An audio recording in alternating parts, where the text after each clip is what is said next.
Gases ideales. ¿Qué es un gas ideal? Se denomina un gas ideal a un gas hipotético o teórico que estaría compuesto por partículas que se desplazan aleatoriamente y sin interactuar entre sí. Su energía cinética es directamente proporcional a la temperatura. Las coaliciones entre las moléculas que lo componen son de tipo elástico, es decir, que conservan el momento y la energía cinética. Se trata de un concepto útil que puede ser analizado al hacer uso de la mecánica estadística, a través de una ecuación de estado simplificada que se conoce como la ley de los gases ideales. Muchos de los gases reales conocidos en la química se comportan a temperatura y presión ambiental, como un gas ideal. Al menos desde una perspectiva cualitativa, estos permiten que sean estudiados como gases ideales dentro de ciertos parámetros razonables. Sin embargo, el modelo de los gases ideales tiende a fallar cuando las temperaturas son demasiado bajas o la presión es muy alta, pues en esas condiciones la interacción de las partículas de gas es considerable y los espacios intermoleculares no se pueden considerar como un vacío. De todas formas, este modelo no es apropiado para gases pesados como los gases refrigerantes, pero funciona bien para gases ligeros como el hidrógeno molecular y para algunos gases pesados como el dióxido de carbono.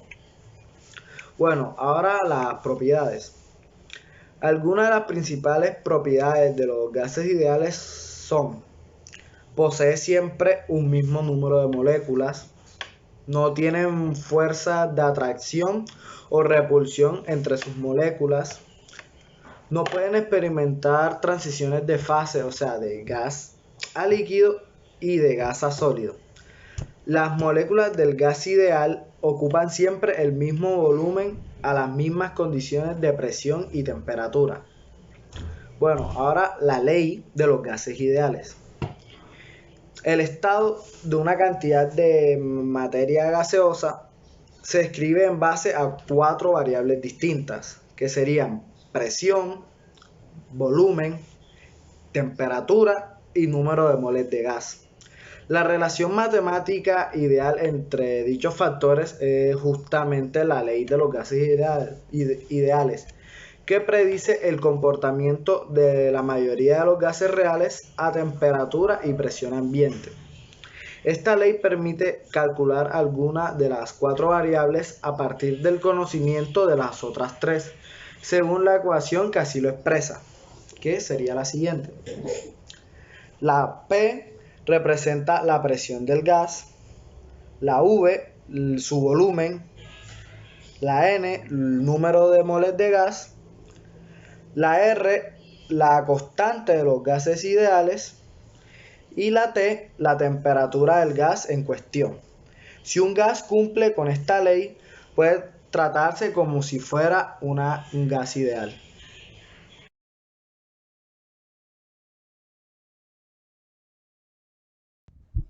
Teoría cinética de los gases. En el periodo entre 1848 y 1898, los físicos Joule, Clausius, Boltzmann y el matemático Maxwell desarrollaron la teoría cinético-molecular, también llamada teoría cinética de los gases. Esta se basa en la idea de que todos los gases se comportan de la misma manera en lo referente al movimiento molecular. La teoría cinética de los gases utiliza una descripción molecular para explicar el comportamiento macroscópico de la materia y se basa en cuatro postulados. El primero dice que teniendo en cuenta que los átomos o moléculas que conforman un gas se pueden considerar partículas, tenemos que los gases están constituidos por partículas que se mueven en línea recta y al azar. El segundo dice que el movimiento de dichas partículas solo se ve afectado cuando éstas chocan entre sí o cuando chocan con las paredes del recipiente en el que está contenido el gas. El tercero dice que el volumen de las partículas es despreciable en comparación al volumen del gas, ya que por el constante movimiento de estas partículas el gas ocuparía todo el espacio del recipiente donde está ocupado, pero si se juntan todas las partículas el espacio que ocuparía sería muy reducido.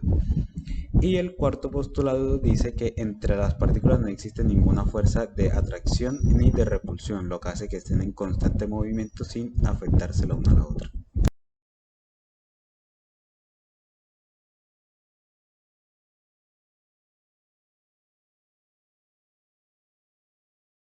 Hoy les vengo a hablar sobre presión de gases. Primero, para llegar a hablar de este tema, necesitamos saber qué es una presión. Presión es una fuerza ejercida sobre una superficie. Para explicar la presión de gases, tomaré este ejemplo que me ayudarán para que ustedes puedan llegar a entender el tema mejor y así seamos más prácticos y lo puedan usar. Tenemos 3 envases, cada una con una presión diferente. Digamos, esta es la presión de un peso, que tiene 1, tiene 2, tiene 3, con diferentes volúmenes. Ya les explicaré por qué tienen diferentes volúmenes. Estos circulitos que observan aquí son las moléculas de los gases que, ojo, siempre van a estar en movimiento. Siempre van a estar moviéndose entre las paredes, golpeando entre las paredes. Pero cuando estas moléculas golpean las paredes, no pierden energía cinética, sino lo que pasa es que gana al cambio de dirección, gana una aceleración. Eso es lo que hace, golpean una fuerza más fuerte lo que son las paredes. En este caso, como el embudo. Tomamos un ejemplo. El primer embudo tiene 4 litros. O sea, de aquí a acá hay 4 litros. Un envase. Tiene una presión nada más de, digamos que nada más de 1. ¿Y qué pasa con las moléculas? Las moléculas van a chocar, pero va a ser menos constante que las demás, debido a que tienen más espacio para poder moverse sin chocar entre sí o entre las paredes. A la hora de poner un peso más, ya la placa disminuye, debido a que la presión que ejerce esto lo que hace es que disminuye. Ahora, las moléculas van a chocar más que acá, debido a que tienen menos espacio y van a tener que chocarse entre sí, entre las paredes y las moléculas. Y si le agregamos un peso más a este, serán 3, 1, 2 y 3. ¿Qué pasa? La presión llega a bajar demasiado por la presión y esto quedaría muy poco espacio para que las moléculas se puedan mover. ¿Qué pasa? A la hora de chocar, llegarán a tener una aceleración constante, bastante. Van a llegar a una aceleración que van a estar chocando entre las paredes, entre sí, entre el punto de presión que sería este. Van a estar chocando entre sí, ganando una aceleración que es aplicada en la pared del recipiente. Ahora voy a explicar uno de los métodos más usados para la presión de gases. Es el método de Pascal.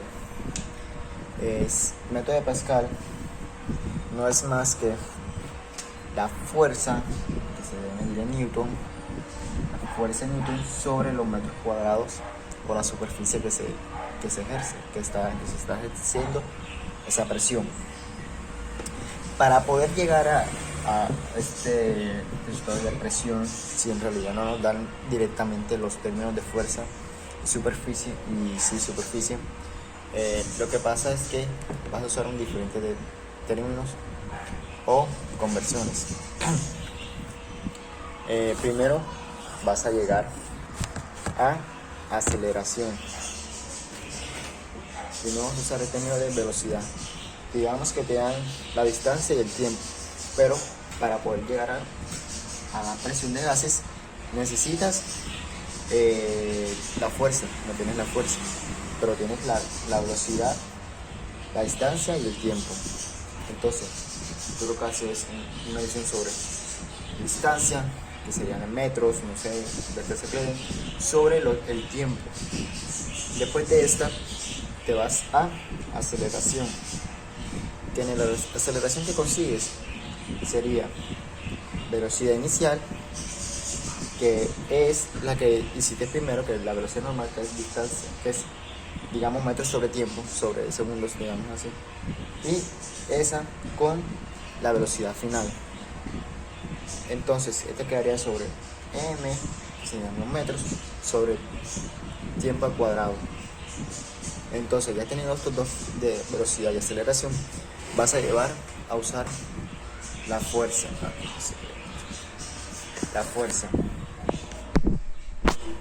te vas a aceleración, que en la aceleración que consigues sería velocidad inicial, que es la que hiciste primero, que es la velocidad normal, que es distancia, que es, digamos, metros sobre tiempo, sobre segundos, digamos así, y esa con la velocidad final.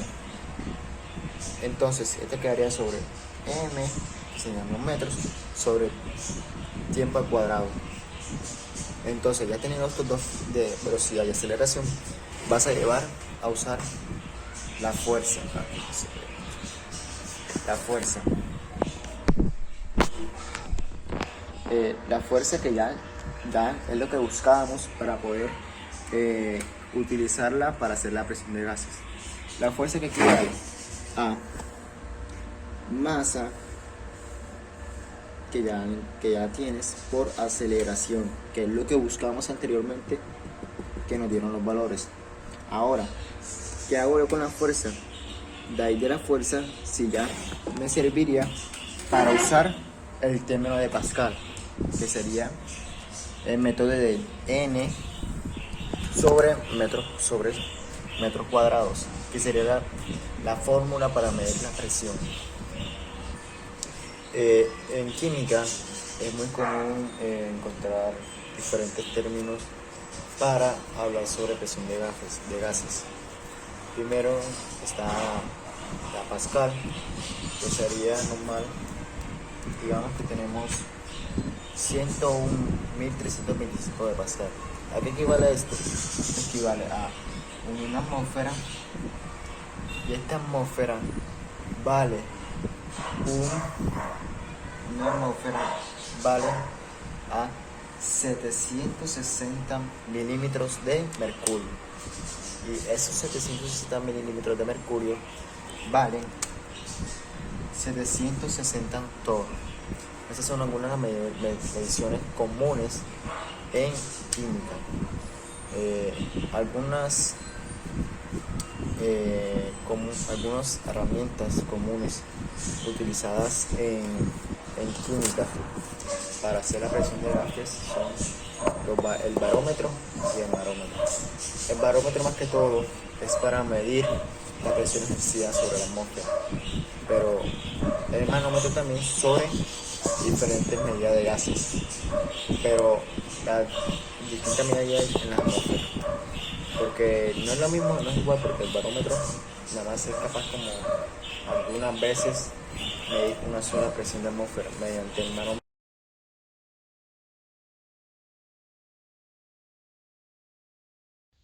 Bueno, yo les voy a hablar sobre la temperatura y volumen de los gases. La temperatura, bueno, según la teoría cinética, la temperatura es una media de la energía cinética, medida de los átomos y moléculas que constituyen un sistema. Dado que la energía cinética depende de la velocidad, podemos decir que la temperatura está relacionada con las velocidades medias de las moléculas del gas. Eh, Hay varias escalas para medir la temperatura. Las más conocidas y utilizadas son las escalas Celsius, que su símbolo es una C, la escala Kelvin y la escala Fahrenheit. Bueno, ¿cómo se calcula la temperatura de los gases? Pues fácilmente se expresa por la fórmula V sobre T igual a N R entre P, lo que es igual a la constante de K, donde V equivale al volumen, T es la temperatura absoluta, es decir, la medida en Kelvin, y K es la constante de proporcionalidad. Siendo la presión constante, la temperatura aumenta y el volumen también. Bueno, ¿cómo afecta la temperatura de los gases? Un gas absorbe calor, sus partículas se desplazan más rápido y este se expande. Al aumentar la temperatura del gas, también aumenta su presión o la velocidad con la que se mueven sus partículas entre las partículas y ejercen mayor presión sobre las paredes del recipiente que contienen el gas.